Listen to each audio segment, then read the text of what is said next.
Hello, everybody, and welcome to another Top 10 edition of Magic Mics, proudly sponsored by our Patreon supporters and CoolStuffInc.com. You can find cool stuff in stock every day, and our co-sponsor, CardHoarder.com, offering the best inventory prices and delivery of cards for Magic Online. I am Evan Irwin, and we get started each week by saying hello to my two co-hosts, Aaron Campbell. Hello, everybody. Ruben Bressler. Hi, how's it going? Are you defending over there? I'm prepared to defend my choices. Oh my God. From you attackers. Wow. You look like you're preparing to toss a salad. What is that? This is a buckler shield. It's a buckler shield. Okay, Yeah. come on, Kung Don't Lao. you know? Okay. Aren't you aware? It's a small shield for deflecting. Goodness gracious. And I can I mean, you you need a bigger shield if you're going to deflect me. well, Heyo. I mean, depends on what size your weapon is. You got to find that out in the pre-show. This is not the pre-show, ladies and gentlemen. We also began with our choice of the top comment from last week in a segment we call Honorable Mention, where Ruben will tell us who is the most eloquent, letting us know what card we did not choose as one of our top 10 John Avon cards. Ruben? Well, we had a lot of folks who were not particularly pleased that not a one of us had any basic lands on our list for John Avon, and Kojiro Sakaki is going to be the winning comment this week, who writes, top 10 MTG artists with no Rebecca Gay, top 10 John Avon cards with no basic lands, what's next? Top 10 Christopher Rush cards with no Black Lotus? You got any number of basic lands, including the full art basic lands, of course. This crow is so delicious. Yes, John Avon has and if, for God's sakes, it's what he's mostly known for is awesome lands. And we called out lands during the show. Right. It's just, there's lands literally behind you that are incredible and awesome. Basics. No basics. No 7th edition mountain. No unhinged island. I certainly understand. But again, that's also why we're giving them the prize, because, hey, that was a way we needed to be called out for that. It's a good comment. So thank you. Congratulations to Gajiro. Please contact Erin on social media before she blocks you on all of them. 33,000. Strong and growing. That's Although great. it would be tough to block Kojiro because I don't think you can make your keyboard do the thing. Copy paste goes a long way. Don't think like Aaron can't block somebody. Nature will find a way. Aaron will find a way. Aaron can't be bothered to listen to like new cards get previewed. She can't possibly be bothered to use Control V. Listen, Wow. I've been hanging out in the Japanese vintage Discord, and I'm making right. friends. I'm learning characters. Kanji. Trying to decipher like the Japanese deck list. Like, what does that mean? Right. Hooded River or something. You're like, which red burn spell are they referencing here? Exactly. Thanks again to CoolStuffInc.com for sponsoring the giveaway, and stay tuned for our top 10 list this week, and maybe you can win next week's free gift certificate.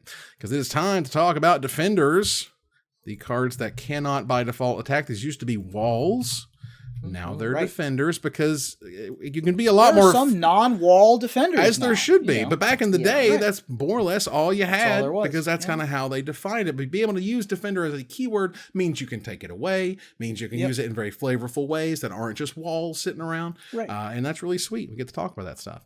So let's kick it off here. Ruben, what is your number 10? My number 10 is a card that has Defender when it's in play. It always has Defender. It doesn't say Defender and then in parentheses, this creature can't attack, but it is kind of like a weird Defender Lord thing. It's very bizarre in that it gives all of your slivers Defender as well as itself.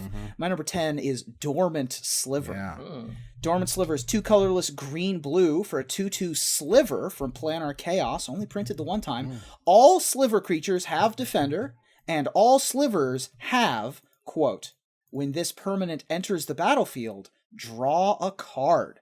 This was, of course, the big engine piece for the Slivers deck that saw a little bit of play back in Time Spiral Block, most famously played by Guillaume Wafo-Tapa to a top 4 finish at Grand Prix Montreal in 2004, with Wild Pair, so that you could go get your Dormant Sliver in play and just start comboing off with Frenetic Sliver and get all your 2/2s out of your deck, and yeah, that's how that worked. This card was great. Like, I really loved this card. It was fun and limited. Sometimes it was just like you played it as a 2/2 that drew a card that was also just going to attack, and that's fine. But in the right deck, in block, and for what it's worth, Wizards, we can still have block constructed. There's nothing wrong with block constructed. Right. But Dormant Sliver was really cool in the deck of its day. It was really sweet. I love the flavor text that it triggers the hive's period of etheric fertility, a time when even feeding is a lower priority than reproduction. That's really cool. Wow. Yeah, and only printed the one time, so it's getting up there to about $2 as we record, but we'll see. That's right. Aaron, what's number 10? My number 10 saw a little bit of play in Standard at the time because we were surrounded, if I remember correctly, we were surrounded by these Gruul monster decks, or just these big monsters that were running around. And sometimes you needed not only a chump blocker, but you needed some really annoying creatures afterwards that you could either use offensively or could make combat even worse. My number 10 is Hornet Nest.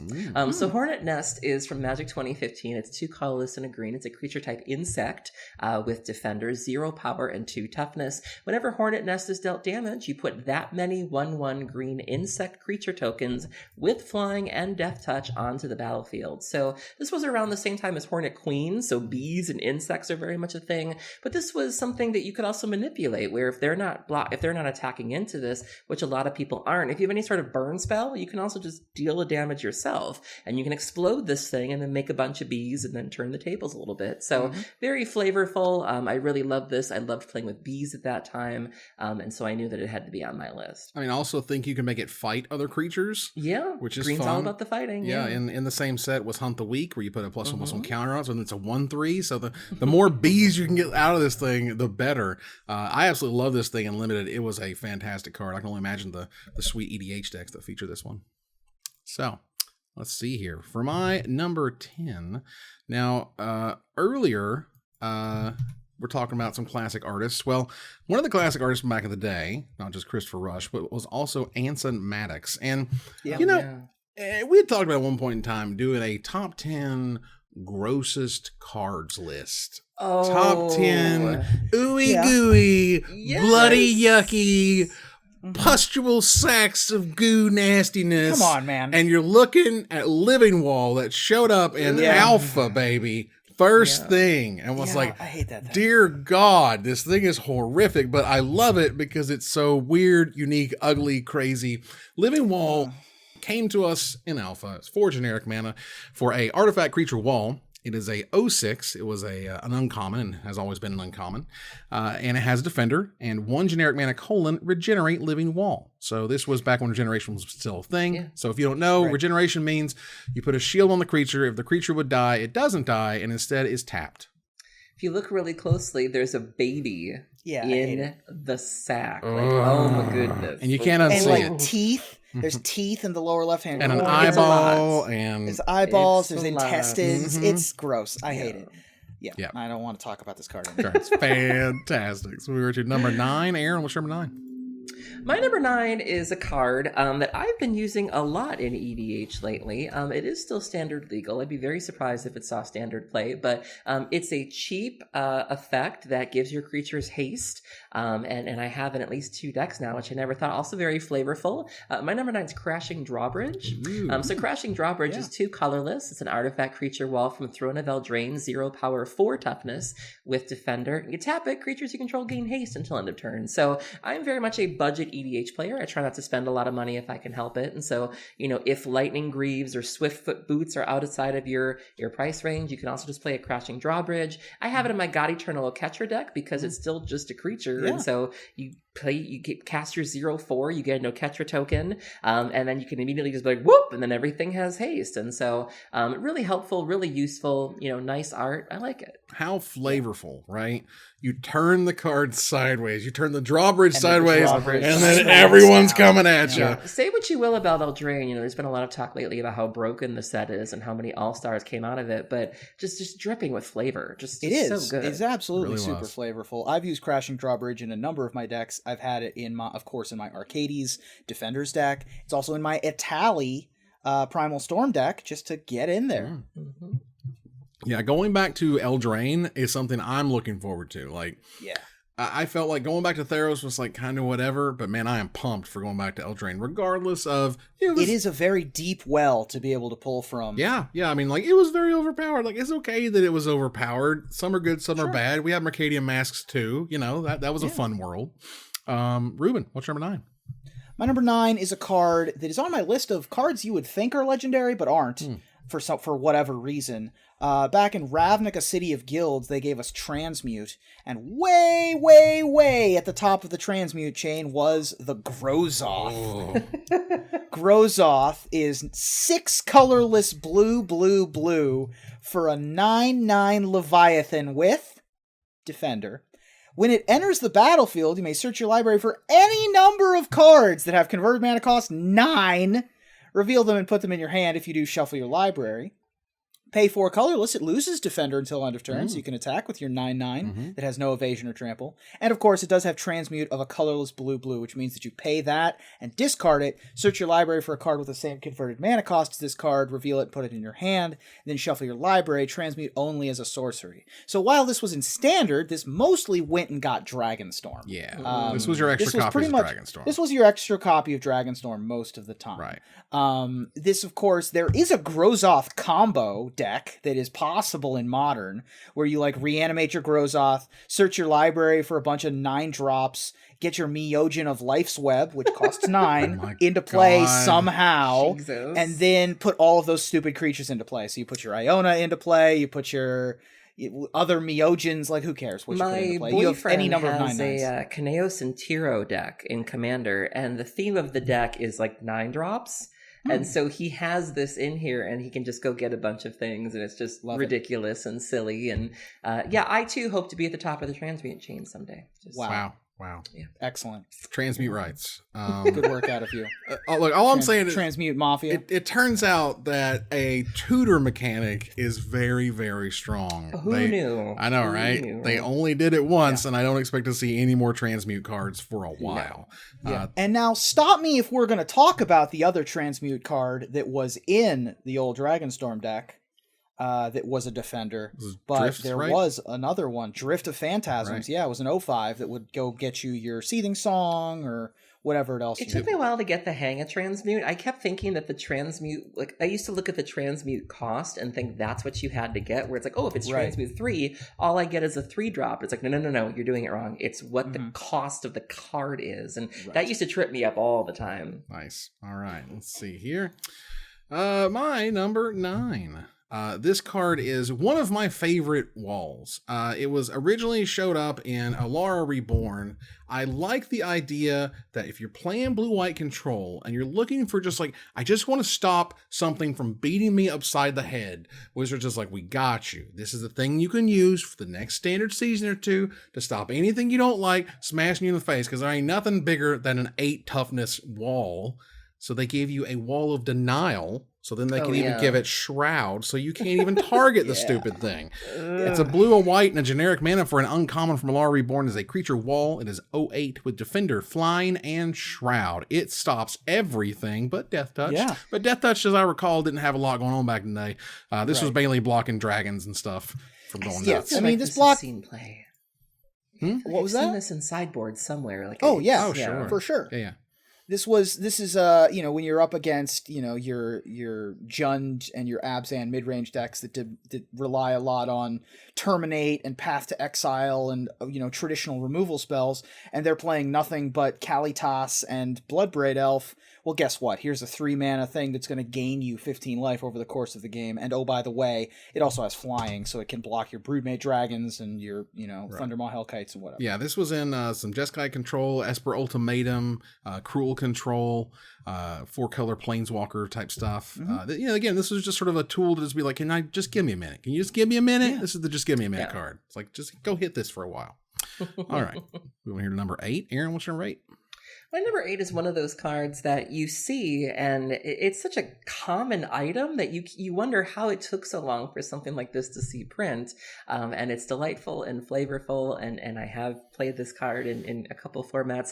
My number 8 is Suspicious Bookcase. I love Suspicious Bookcase is 2 colorless. It was originally printed in Magic 2019. Artifact creature wall, 0 power, 4 toughness with Defender. 3 colorless and tap. Target creature can't be blocked this turn. I mean, the flavor of this, where you're opening up the bookcase and then something gets through. It's like a rogue's passage, and you have the flavor text. All the books were dusty with disuse, save the one titled Camouflage and its practical applications. It's so good. I had a part of my Broken Pact game where there was a Suspicious Bookcase with Camouflage and its practical applications that opened a secret door. Okay. That was actually at the live show at TwitchCon 2 years ago, 3 years ago, whenever it was. Nice. I love me a Suspicious Bookcase. This thing's amazing, and definitely sus. And of course definitely that sweet sort of irony of the camouflage and its practical applications being the most obvious. Ruben, what's number 8? My number 8 is a card I've talked about before, and I will talk about it again, because every time we look at it, we go, man, that thing won a Pro Tour as a 4 of? Unbelievable. I can't believe that something so bad as Stinging Barrier was top of the heap. But, well, it was printed in Mercadian Masks, so of course, what are you going to do? Stinging Barrier, 2 colorless blue for an 0/4 wall. It is a common with Defender. Pay a blue and tap. Stinging Barrier deals 1 damage to any target. Word. 4 of in Sigurd Escalin's Pro Tour New York winning Mono Blue Fish. It was able to ping waterfront bouncers. It can ping Drake hatchlings. Pro Tour play. It won a Pro Tour as a 4 of. It can ping Ramosian Sergeants, which was the big thing that you wanted to get rid of. Right. Any of the 2/1 flyers with protection, because they didn't have protection from blue, this thing could handle. See, back in the day, before they were grand bracket upper final, lower upper sort of bracket final, grand finals. Unbelievable. There was Pro Tours, and you would just have a Pro Tour champion that you could call a Pro Tour champion. Right. And this card, like, just look at all the weird stats on this card from today, right? 4 mana for an 0/4. That's way too much. You're paying way too much for that. Yeah. What the hell's a blue card doing, dealing damage and stuff? I don't know. Like, it's so strange. Right. It's weird. It's a Mercadian Mask card. That's what it is. All right. Moving here to my number. It's a clock. It's a win condition, is what it is. Yeah, it is. It keeps you scared. Well, that's the type of card that when you make it and it's in your standard environment, you have to imagine someone has 2 of those out. If it just shuts down every other aggro deck, that's what you're going to be playing. That's crazy. Yep. That's also why they're very careful with those type of effects, let alone being in blue. Anyway, so for my number 8, there were a series of cards that showed up in Invasion Block, and later, of course, in Plane Shift that I'm talking about, where they made cards cost less. But you kind of had to play these little tiny cards, these like little dorky creatures, or these weird kind of walls. Like, I'm going to talk about a card called Sunscape Familiar. Sunscape Familiar was awesome and is still played, I think, to this day in some amount in Pauper. Yeah, in Pauper. It's been great. I remember calling it, but I remember the decks I played it in were like busted and they've been banned. Right. But it's still a great card. Sunscape Familiar is a common from Plane Shift. It's a white and a generic mana. It is an 0/3 wall, or a 0/3 wall that has Defender, of course. And it says green spells and blue spells you cast cost 1 generic less to cast. So it's the perfect Bant card. It's white mana, but makes your green and blue stuff cheaper. So this is awesome. Yeah. In Pauper, it makes your ghostly flickers and your mnemonic walls, which may appear on our list, cost less to be able to get that combo going. Yeah. You can also make your Fangren 5/5s for 6, cost 5 instead. This thing, of course, is also in my Arcades deck. Just an excellent card. All of the familiars are great. I think all of them saw standard play. I think so. At the time. Just an excellent cycle. Yeah, there was a whole cycle of really interesting creatures. But yeah, as recent as here's August 29th, it won first place in a MTGO Pauper Challenge as a 4 of. Like, this is a really awesome card, even for back then. All right, let's move on here to number 7. I don't have one. It's higher on somebody else's list. Aaron, you got number 7?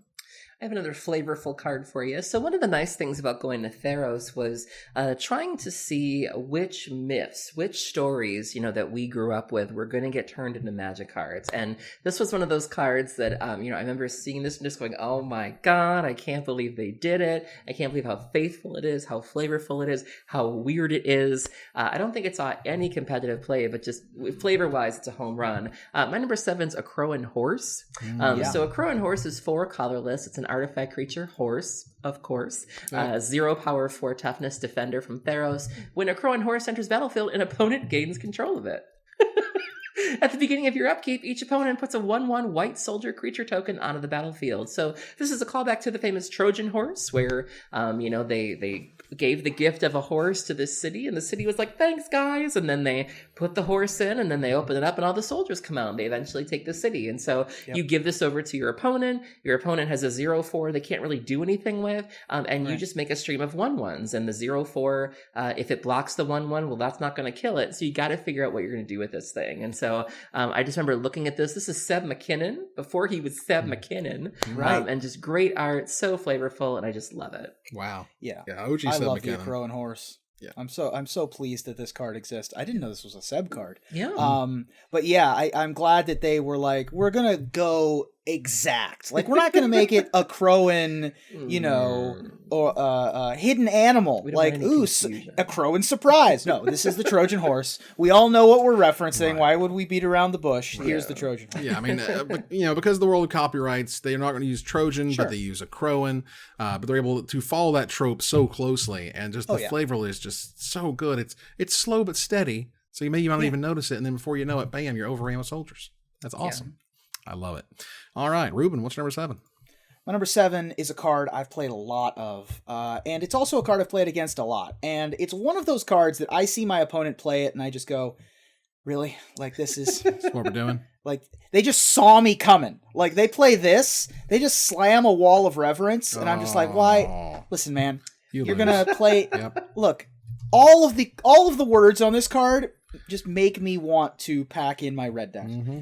Wall of Reverence is 3 colorless and a white for a 1/6 with Defender and Flying. And at the beginning of your end step, you may gain life equal to the power of target creature you control. It's, of course, a Pro Tour in the hands of Gabe Nassif at Pro Tour Kyoto.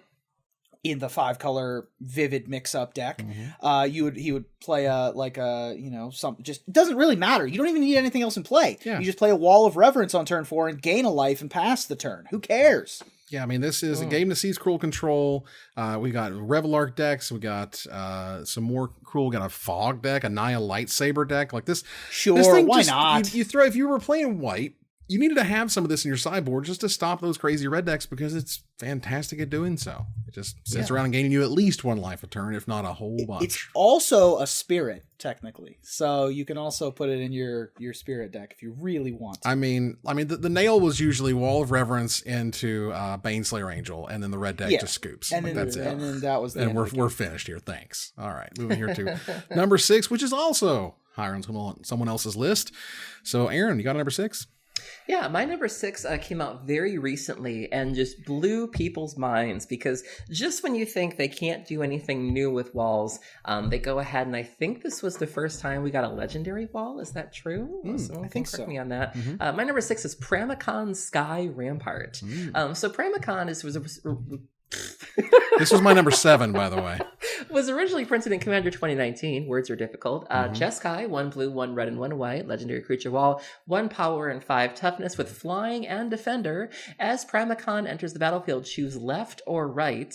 Each player may attack only the nearest opponent in the chosen direction, and planeswalkers controlled by that opponent. What on earth? Yeah.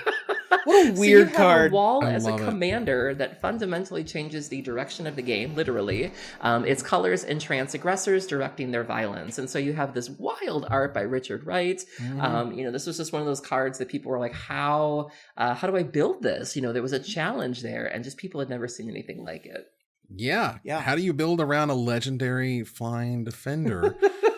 Well, Wizards finally gave you what you're asking for. People were asking for a legendary wall for a long time. And they were asking for one specifically that had red because, we've had Defender, we've had Doran, we've had Arcades, as I've mentioned a couple times already, but nothing with red because people really wanted to use their Vent Sentinels. There are a couple of interesting red sort of Defender Matters cards that exist.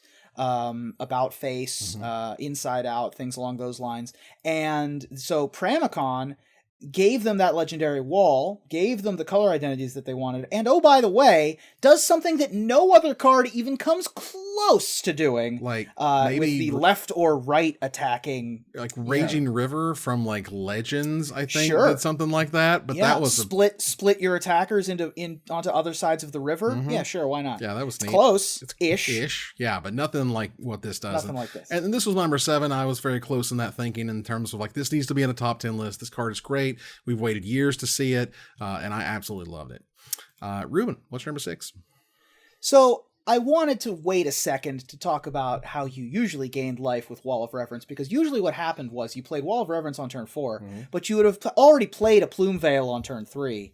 And then gain 4 life after that because they saw me coming. Like, I don't know how else to tell you this. This card is targeting me specifically, is the point. Plume Veil is a 4/4 Flash Defender Flying Elemental for 3 Azorius mana, originally from Shadowmoor, reprinted a couple of times. Man, do I hate playing against Plume Veil. It is such a gotcha card. I love it. Like, my opponent's playing a blue-white deck, they're holding up Counterspell, and I'm like, all right, I don't have to play any more creatures. Activate my Mutavault and attack you. And they're just like Plume Veil, and I'm like, well, crap. I guess this game's over. We're done. I hate everything. Yep. Flip table. Card's insane. Oh my God. Sign sheet, run home. Card was great back then. It was great at counting pips, like it still is in that devotion stuff, It's awesome as I just say, oops, I've got a 4/4 flying defender now that just chomps up whatever you attacked into me with. So thanks. Yeah. Man, that card, like, I would just, it's so good. The game would just be over. Like, it doesn't, they could have mulliganed to 4 and the game would just be completely over against me. Just can't deal with a 4/4. Yep. Let's move on here to our number 5. Aaron, what's number 5? Well, I get to take a break now because my 5 and my 4 are both higher on somebody else's list. Well. All right, then. So, Ruben, what's number 5? My number 5 is a card that is a staple at this point of the cube, which is a little surprising to me, considering the fact that I don't know if it saw a ton of standard play, but it's also a card that when you're building especially when you're building a Defenders Matters deck, you definitely need to have Overgrown Battlement in your list if you're 6. playing green. Yep. I was right there right with you. around the same area. Yep. Overgrown Battlement, originally from Rise of the Eldrazi, colorless and a green for an 0/4, with Defender. Tap, add a green for each creature with Defender you control. Oh, yeah. This saw lots of play in the Valakut decks. Yes. Valakut ramp decks, they played absolutely this card. This card was amazing. This card was incredible in Rise of the Eldrazi Limited. This was a common in Rise of the Eldrazi. It was important it was a common because you get all these defenders. You could actually play your 8 mana common drops thanks to cards like this. The first time I saw this was Jumpstart. I didn't know this was an old card. And I remember going, why is this card so good? And it's a 2 mana taps for a green at least. And then every defender you get, you go nuts. Like, it's awesome. Silly. Yeah. But this is the type of card that isn't aggressive, is very defensive, as it were. But, it also sort of gets you into that, like, we're playing at the time that battle cruiser magic that I'm going to put all my resources into this big threat. Now, this isn't threatening, but it's going to get me to that big threat, and you play more defenders to get you to that thing that's going to finally kill them. I absolutely love this card. I can't say enough good things about Rise of the Eldrazi Limited, and it was sweet. And it was my number 6. So high 5. Yeah. All right, moving on here to my number 5. My number 5 we have thrown out a little bit here. It is a monster in Pauper. It is a card that also showed up from Rise of the Eldrazi, funnily enough, because Mnemonic Wall is a hell of a wall. Oh, yeah. It's a blue and 4 generic mana for a common creature wall with Defender. It's an 0/4, and when it enters the battlefield, you may return target instant or sorcery card from your graveyard to your hand. So when you Ghostly Flicker it, you can go get your Ghostly Flicker back if you want to. And if you Ghostly Flickered something, that made mana, then Ephemerate goes and flickers it, and that goes nuts. There's a lot of things that go wrong because this wall exists. That's all I'm saying. This is big in the Tron decks. This is the way that Tron kind of wins the game. They use these blinking effects, whether it be Mnemonic Wall, Dinrova Horror, or they do the Stonehorn Dignitary, anything that involves a blink and controlling the game. And this is one of the big offenders. I think this used to be paired with Peregrine Drake. Yep. Like, wasn't that the thing? Yeah, and so nothing good comes from this card. Oh, yeah, and they banned the hell out of it. So you get all your mana back as well. Yeah. It was dumb. Mnemonic Wall is 5 mana for an 0/4. It doesn't feel like it should be that power. I mean, we've seen Scrivener before. Sure. And yet, here we are. Mnemonic Wall completely dominating Pauper at various points in its lifespan. Yeah, there's just something special about the fact that it's an 0/4. It doesn't have a lot of high power, so just weird things like Revelark interact with it. Like, there's a whole variety of odd things about this type of creature that make it unique and special. All right, let's move on here to number 4. Aaron, yours is higher on someone else's list. Ruben, what you got for number 4? Mine is also higher on somebody else's list. For the first time, 2 hires in a very, very long time, we have all hires at a number. We completely We also skip. have the same number 3. But we all 3 have the exact same number 3. That is insane. It has 3 toughness. It's true. I honestly felt like you kind of had to pick one, and I was like, well, I guess I'll pick this one because there's Caryatids that do exist, right? Let me go ahead and move on here. I'm going to move to number 3.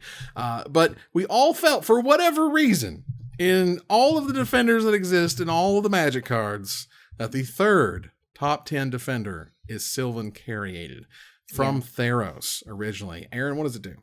So it is one colorless and a green for a creature plant with Defender and Hexproof, 0 power, 3 toughness. You tap it, add 1 mana of any color to your mana pool. So the idea of Bolt the Bird doesn't really apply when you can't target the bird. Have we had, prior to this card, did we ever have a mana dork that had Hexproof? I don't think so. I don't think so. Good size button at 0/3. This is one of those cards that they don't make anymore. Like, do you remember what it was like when this card rotated and you had to go back to like whatever crummy dork they gave you after this? Like, we still miss this card. This card was insane. This was they gave us, now they've given us Paradise Druid, which is good. Which is very good. It's no Sylvan Caryatid. Yeah, this Sylvan Caryatid is there was a Naya Dragon, another level. There were green-red Devotion decks that played this. Oh yeah, I mean Green Devotion, Abzan midrange. It won a Pro Tour for Abzan midrange. Soulflayer deck where you get Hexproof. Cromantaflayer, remember Chromanticore decks? Oh my god, these were good standard. Fun and Jeskai Ascendancy. Yeah. This was like the thing that you wanted in Jeskai Ascendancy as your first mana dork because you couldn't get it interacted with. Yeah, it's true. My gosh, and it is our number 3. Everyone picked it for number 3. Yay! Everybody picked it, and everybody played it in like every format. Yeah, so. For as long as it was legal and standard, this thing saw tons of play. Yeah. Okay, cool. Moving here to our number 2. I'm going to go ahead and bust out my number 2 because I love this card. This is my favorite cards ever made. Like, from all the way back in the day, I got to play this card when I first, right when I left Magic for the first time back in the 90s. I got to play with this card. And it's awesome that they've kind of brought it back many, many times in different forms. I don't think they've brought it back to standard ever since. They did Wall of Omens, but nothing beats the OG Wall of Blossoms.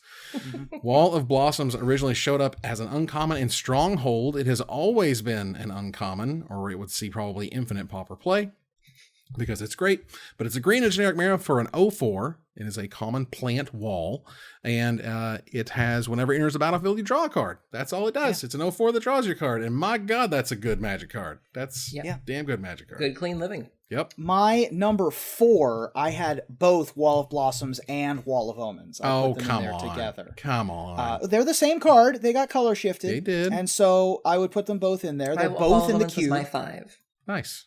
There you go. Wall of Omens? Okay.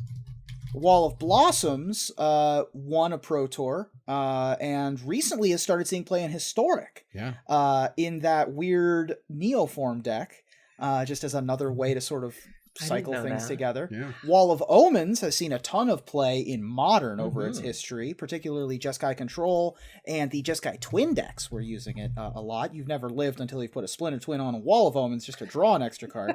Which is always good. Also very popular in those Birthing Pod decks, but I mean 0-4 for 2, draw a card. I mean, what else could you ask? This to me is you have to pick one. You have to pick a camp, buddy. You can't get both. You can't go on I did get both. You don't go like, hey, it's about Sarah Angel, but there's also that blue Sphinx version that showed up in Planet Chaos. You don't list both of those. Those are color shifted. As for Wall of Omens, like right now we have the Birth of Meletis, right, which is very similar in that regard. Very similar. But again, for me, it's the OG. We'll talk about and white kind of struggles with card draw, as we've so often heard. And so if you're playing white in EDH, you take card draw anywhere you can get it. So if I have to play a white main line and bounce this and do what I need to do, I'll do it. I love the art for Wall of Blossoms too. Yes, it is. So, I mean, you don't get close-ups of anything, really. But Wall of Blossoms, you get this beautiful, verdant close-up of this lovely Wall of Blossoms. And I love the flavor text really hammering home how creepy it is. Each flower identical, every leaf and petal disturbingly exact. And the hand popping out of it. Just hanging out. It's cool. Like, there's a reason it hasn't been replaced. You know what I'm saying? That's a piece of art all the way through Commander 2016.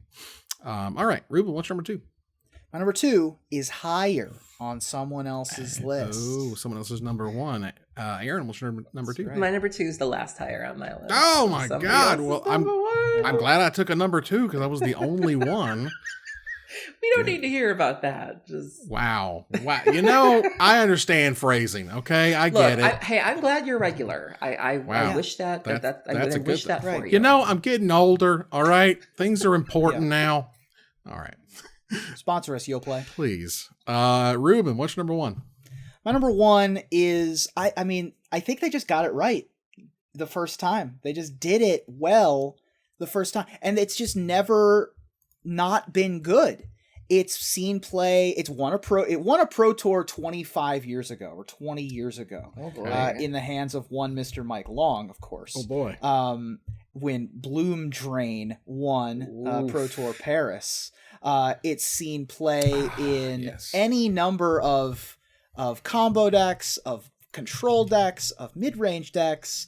It was time shifted and then continued to see play in those time shifted decks alongside Dormant Sliver, because the way that Wild Pair works, calling it back to my number 10, is that when the creature comes into play, it triggers, but then you have a chance to change its power and toughness before the Wild Pair triggers. So what you would do is you would play your Wall of Roots, and then you'd immediately put a -0/-1 counter on it and go get yourself a Dormant Sliver. Wall of Roots is a colorless and a green for an 0/5 plant wall with Defender, originally from Mirage. Yes. I opened these in packs, y'all. Put a -0/-1 counter on Wall of Roots, add a green to your mana pool, activate this ability only once each turn. It's been reprinted a number of times. It was an F&M promo in 2008. It has long been a staple of Birthing Pod decks, Court of Calling decks, and everything in between. It's so good. It's so good. Was my number 4, and you're absolutely right. 4. I think of this with Modern. This was in the Birthing Pod decks. I think it's even seen play in Nick Fit. Like, I think Legacy's played it before. Yeah. It's just so good for what it does. It's a mana dork and it's a blocker. Just so good. So good. Aaron and I both have it as our number 4, which is dope. This card is sick. Like, it was sick back in the day. Let me tell you something. Back in the day, they tried to implement 6th edition rules, which is also known as where the stack came from. Ooh. And so here comes these idiots who decide that they have figured out that because of the way this thing is worded, particularly as a magical mana source, that meant a lot of things back in the day, that somehow there was a time period between like the end of the turn and the beginning of the turn where you could add infinite mana because you just like stack triggers of infinite -0/-1 count. Like they had to come out with a friggin' ruling that said, hey, you idiots, it's not, no, stop it. They did the same thing with like Thawing Glaciers. Like, it was weird and it was dumb and just like, get rid of it. And I think this thing was like weirdly bugged on Magic Online for years or something. I know Jeff Hoagland just had a whole thing about Wall of Roots. But because it played a lot. Like, this is a damn good Magic card. They don't make -0/-1 counters. Hell, they barely made them back then. Here's how good Wall of Roots is. When you could play Quick and Toast, when you had the Reflecting Pool Vivid mana base, you could play literally any cards. Any cards you wanted. You put Cryptic Command in the same deck with your Cloud Threshers. You could put any cards in your deck. That deck played 4 Wall of Roots. Yeah, it did. Oh my god, this card is just fan-freaking-tastic. Aaron, what is your number 1? My number 1, you know me. I tend to pick cards, that go all the way to the top, that see play in the most broken formats and the most broken decks. And I'll never forget the first time I ever played Belcher. I was at an open. I love telling this story. I was at an open in Milwaukee with my friend Feline Longmore. Remember her? And I had never really played Legacy before. And she kept trying to get me to play Legacy. And she's like, you got to play. And I bombed out of the standard open. And there was like a 4-round Legacy event happening. And Feline's like, you should play in the Legacy event. And I was like, Feline, I don't even know the format. I don't even have a deck. And she takes a deck out of her bag. She puts it in my hand. And she goes, I'm going to give you a deck. And you don't even need to know what your opponent's doing. And it's called Belcher. And you're going to go sit in the corner for 30 minutes and goldfish it, because that's when your event starts. And I did, and I went 2-2, and I went 2-2 largely on the back of this card, so I had to put it on here. My number 1 is Tinderwall. Yeah. So Tinderwall is 1 green. It is a creature type plant wall with Defender, originally printed in Ice Age. You can pay 0 colorless and sacrifice it to add 2 red to your mana pool. Play this ability as an interrupt. Remember when cards were interrupts? Lol. You can also pay 1 red and sacrifice Tinderwall to have it deal 2 damage to a creature it blocks. I don't think I've ever seen anyone activate the second half. You're really just here for sort of the mana fixing. And so, this is used in those Belcher decks that only wants to run exactly 1 land. And so, you want to be able to just, cast this, turn it into 2 red mana if you need to, right. And then go off with your combo, ideally as quickly as possible. And so I love the art here. This is very classic old Magic art. I remember growing up, I thought the mage was just doing like a talk to the hand thing, right. With these, what appears to be almost Christmas trees. And so, very rough art, very flavorful, and just used in the most busted ways. That last ability is like bad design 101. Like, it is the Punisher mechanic in a design. It is, you know what's going to happen. You know what I have. It's clear to everyone what I can do. Why would you run? I played this thing back in the day when I would play Ice Age cards out of Ice Age packs and Ice Age tournament decks and stuff. And no, it never happened. I don't know if anyone ever has run into a Tinderwall that way. But there was also this weird thing in Ice Age where Tinderwall would make red mana, but Orcish Lumberjacks on the other side was a red 1/1 that you could tap to sack a forest to make 3 or, any combination of red or green mana. Right. But it was kind of odd that they kind of gave those mana accelerants-ish. Yeah. But it was weird. It was weird. It was a weird time, but it's a hell of a card. Like, it's a really cool card. And of course, this card is going to start seeing more play now that Belcher is even better, thanks to the new spell lands that you can pay 3 life, and you don't even need to run 1 land Belcher. You can run 0 land that is actually 20 land Belcher if you want to. Wow, that's amazing. Well, that's the world we're living in, let me tell you. So, by process of elimination, you guys both have the same number 2. Because it's my number 1.